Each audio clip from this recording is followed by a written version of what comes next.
Hello. Shut up, Mark. Mark's back today. Where was he yesterday? Where were you, Mark? I was on my own with a fucking PNG. It was me. You did a better job. You did a better job. He did probably. I didn't really. Now come on, go with it. You need to say a lot with that one. You're in a doghouse. It's the Turtles Hinge. But let's talk about Detective Pikachu. Okay. Is it good? Is it good? I've not seen it. Bad? Is it good? Is it bad? It's both. It's fantastically nostalgic, and I cried in the first 5 minutes. Really? I fully cried. It was, I've always been like, what would Pokemon be like if in the real world? Like, how cool would it be to see like little rats just running around the floor, or like not rats, they're obviously they're hanging, but like a little Pidgey just flying up and like landing on a letterbox or whatever, and how they would land on a letterbox, a postbox. And so I was like, oh my god, it's amazing. So they have this huge, beautiful shot at the start, and it basically pans across, and you see these really, really amazing like Pokemon just running around, and it is beautiful, and it really takes you into the world. But Jesus Christ, the story's gash. Don't spoil it. No spoilers. I'm not going to spoil it. I'm not going to spoil it. Because I will see it, but I'll just say, it's a really kiddie story. It's got some very good twists and turns. But there was a point at the end of it where I was like, shall we just go? Oh, really? Yeah. And I never did that for film, but I was just like, really, like, I've taken everything I can from this film at this point. Because there's a point when they sort of have loads of fantastic, like, little intertextual references, and like the whole thing's also filmed in London, which is really annoying. So all the shots of outdoor stuff, it's just like, oh, been there. Oh, that's fabric. Oh, okay. It's a Pokemon Pokemon battle place. It's like, no, it's actually just fabric. It's really weird. But they've got, I mean, they sort of stopped doing the intertextual references and like stop having all the like lovely little posters up on the wall, like they say like Steelix versus Articuno and stuff, and like all the things that you'd think, oh, that's pretty cool, that's a cool thing. They stopped that after like the second act. Oh, really? Why? I don't know. It just doesn't feel like it needs it enough, and then they sort of just have like there's a Lloyd's Bank in there, and it's like they change all the signs to say like little Pokemon puns like Whismer's Whismer's insurance statements. Yeah. But then at the end they were just like, let's just put Lloyd's Bank in there. Oh, it's just fine. Well, obviously you can't see it. We've talked about. I imagine my image would be like that, where there's loads of little, obviously, like Easter eggs, like sprinkled throughout. It's like a real living world selling TMs and HMs and all that kind of crap. It sort of was a bit like that, to be honest. There was a lot of that at the start when they were doing the world building, but then after that, when you sort of went into like you go into this, it's more about less in the city in the second half, more like in everywhere else. In like I can't really say too much, but yeah. But it's I thought it was fun. I mean, for me, I would actually give the story like a 5, but for nostalgia, I mean, I'd go all the way up to like an 8.5. Like, I think it was really, really great what they were doing, and for like a video game film, I mean, it is pretty good. It's the best one I can think of. Yeah. But it's not a good bunch, is it? No, it's not a great bunch, but I don't know. You might really, really enjoy it, and if you've got kids, I'm sure they would enjoy it, because it was the same story issues as Incredibles 2 had.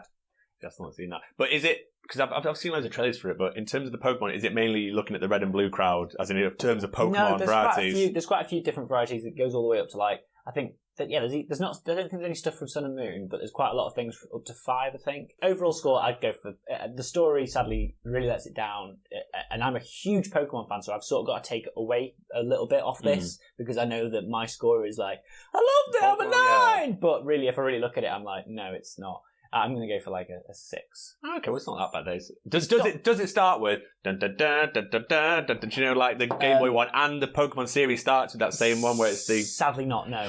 Let's move on. Not much in the way of print news. Do you know what? Watch the last video I made. It's got loads of prints on it. There you go. There's print news.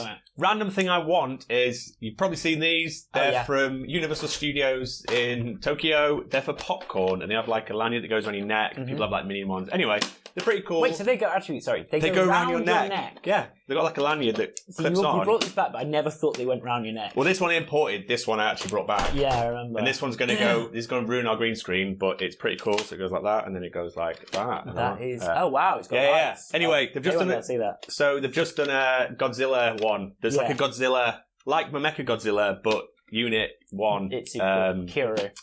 Yeah. Yeah, no, that's really, that's just cool. Look at this thing. But is that news? It's canon news, but that's the thing I wanted. Let's talk Game of Thrones. The Game of Thrones got pretty fucking bleak this week. Yeah, it's spoilers throughout. Oh yeah, loads of spoilers. It was bleak, but I think it's, as I said, I think we said off camera, but it was sort of, I always thought the first few seasons were really bleak. It was awful. Everyone could just die, old women, kids. Yeah, and I was like, when Ned Stark was running around the streets of King's Landing, getting like, when he got stabbed that time, I was like, oh no! And I sort of felt the same in this one. Yeah. What do you think to, like, obviously, Daenerys obviously being the only person with any character development left? Really, like, because Jon Snow's Jon Snow, Tyrion's Tyrion. Daenerys has really no character progression, and what do you think that they've sort of like, they realised that Daenerys is actually more popular than they kind of wanted her to be at the time. They kept her nicer longer. Kept her nicer longer, and now she's sort of lost her shit massively, and they sort of just kind of shoehorn in her being a bit of a mad queen. I don't know. I think with the madness, I can kind of imagine someone just snapping, like it's one event that just goes fuck. Yeah, and the whole It's. I think John's had a bit of a development. I think he's just suddenly stopped. I think he's suddenly realised. No, but I think he's just him. But like, I think he's now. Yeah, he's realised that Daenerys isn't right. Yeah. Well, no, he's realised that Daenerys was not the person for it. I think it was right to go and go and oust Cersei. But he's realised that Daenerys is not the fucking right. She's just a different evil. Like really, she's the. Yeah. Oh no, she was fucking nuts. Like she's worse than Cersei by the end of it. Well, yeah, she just seems uncontrollable. Fucking madness. Craziness. So what's the first death on the street? And we'll talk about them a bit. First death on the street. On the street. Yeah. First death on the street was Cersei Lannister. Now let's talk about both Cersei and Jaime here. I've not really watched the first season in such a long time, but do you know when they're like the first time we ever see them and that together? Is it John Aaron's died and he's like the dead body in the background and they're having that little discussion? And in my brain, I was like, that felt like it was exactly the same place. Not the exact same place. They're in the basement. But I think that might have been in the room, with the map. I don't know. That was the room with the map. To me, it felt like very circular, like the back where they started together against the world. Yeah, and I hadn't really seen King's Landing that much. Weirdly, in my head, like you're following around King's Landing with Ned Stark quite a lot, but you're not really on the street that much after that, in my opinion. 1 and 2, there's a lot of it. And then the one with the High Sparrow guy, there's a bit of that because they walk her through. Yeah. But it seems to have changed. All its architecture and stuff seems to be completely fucking different every time. Well, now it's completely fucking different. Yeah. She went fucking loco. Let's talk about Jaime's death. I think Jaime did well to sort of beat you on when you see that. Yeah, but another thing I've noticed just everywhere is just like, well, Jaime, all his character arc has been destroyed, but he's just the same guy. People don't change that much. A lot of people really wanted to see him with Brienne. Yeah.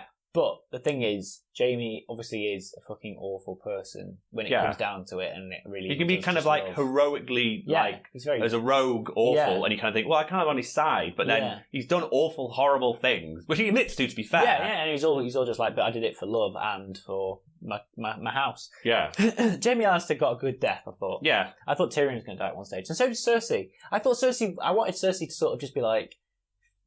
But then again... She's been a really good villain, but now it sort of feels like everyone's just sort of going, right, Cersei, you're no longer the villain. Now, weirdly, Daenerys is the villain, because she was crying at that end part. She didn't go out in like a big blaze of glory, and I kind of thought she would. Well, no, but I think it just made her seem like, well, she's actually a human. To me, it felt like so much for his just face putting on, like, I'm going to be this evil thing, where she's really she was really helpless, wasn't she? She was completely helpless. I was fine with the Jaime and Cersei thing. I think it made sense. Yeah. I thought that was going to happen, or he was just going to maybe just kill her, and then they both die or whatever. Yeah. He gets King Guards, or the King Guards kill him or something. Yeah, but I'm fine with that. I wasn't like shocked by it. The Hound and the Mountain, Clegane Bowl, or whatever it's called. Is that what it's called? Yeah. It was quite good. I thought it was all right. It was just didn't have a lot of it just.